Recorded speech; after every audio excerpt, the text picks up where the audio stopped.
నమస్తే. పోయిన వీడియోలో మనం సిలబస్కి కరికులంకి మధ్య తేడా తెలుసుకున్నాం. ఇప్పుడు స్కూల్ ప్లానింగ్ గురించి మాట్లాడదాం. చాలామంది స్కూల్ ప్లానింగ్ అనగానే బాటమ్ అప్ అప్రోచ్ తీసుకుంటారు. బాటమ్ అప్ అంటే కింద నుంచి పైకి, nursery, pre primary, primary, middle school, high school, ఇంకొంచెం ముందుకెళ్తే ఇంటర్మీడియట్ వరకు.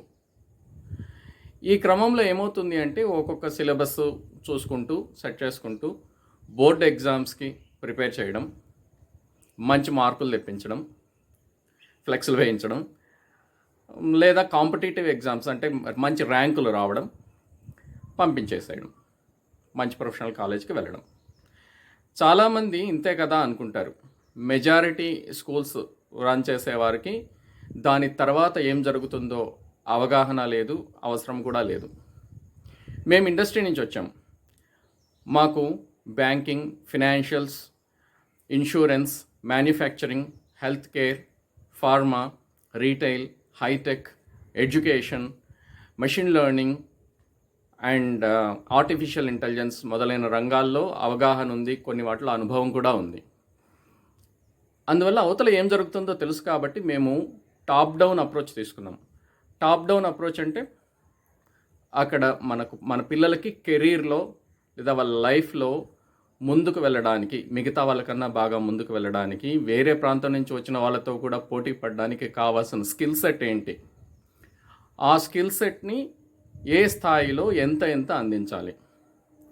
The best time and place for the children to start learning such skills is high school. High స్కూల్లో నేర్పించాలి. హై స్కూల్లో మనం నేర్పించాలి అని అంటే వాళ్ళు ఇండిపెండెంట్గా ఎగ్జిక్యూట్ చేసే పిల్లలు అయి ఉండాలి. అంటే సెల్ఫ్ లెర్నర్స్ అయి ఉండాలి. మనం ఏ టెక్స్ట్ చూపించినా, అంటే టెక్స్ట్ బుక్స్కి బియాండ్ ఏం చూపించినా చదివి అర్థం చేసుకొని అవగాహన చేసుకొని దాన్ని తిరిగి ఎక్స్ప్రెస్ చేయగలిగి ఉండాలి. అటువంటి సెల్ఫ్ లెర్నర్స్ అవ్వాలి అంటే ప్రైమరీలో సెల్ఫ్ రీడర్స్ అయి ఉండాలి. చకచక ఫ్లూయెంట్గా తొట్టుపడకుండా చదవగలగాలి, చదివిన దాన్ని అర్థం చేసుకోవాలి ఆయా స్థాయిలను బట్టి. ప్రైమరీ క్లాసెస్లో సెల్ఫ్ రీడర్స్ అయి ఉండాలి అని అంటే ప్రీ ప్రైమరీలో లేదా నర్సరీలో ఏ మెథడ్లో స్టార్ట్ చేయాలి, అప్పుడు స్టార్ట్ చేసే మెథడ్ ఈజ్ వెరీ ఇంపార్టెంట్. అక్కడ బట్టీతో స్టార్ట్ చేస్తే బోర్డ్ ఎగ్జామ్స్లో మార్క్స్ వరకే పనికి వస్తుంది.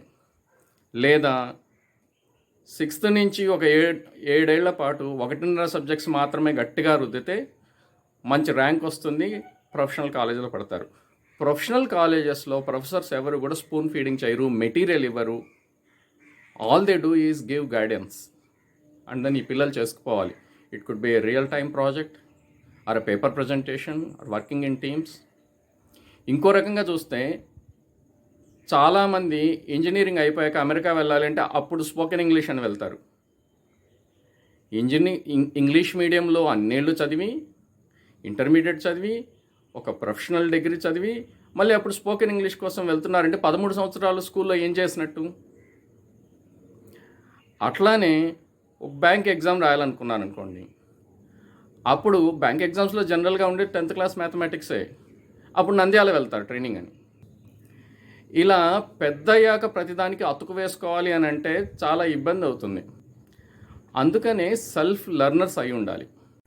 హై స్కూల్లో అనలిటికల్ స్కిల్స్కి, క్రిటికల్ థింకింగ్కి, లాజికల్ రీజనింగ్కి బీజం వేయాలి అంటే ఎటువంటి యాక్టివిటీస్ ఉండాలి, ఎటువంటి కరికులం బిల్డ్ చేసుకోవాలి, ఇటువంటి విషయాలన్నీ వచ్చే వీడియోలో స్టెప్ బై స్టెప్ చెప్తాను. Thank you.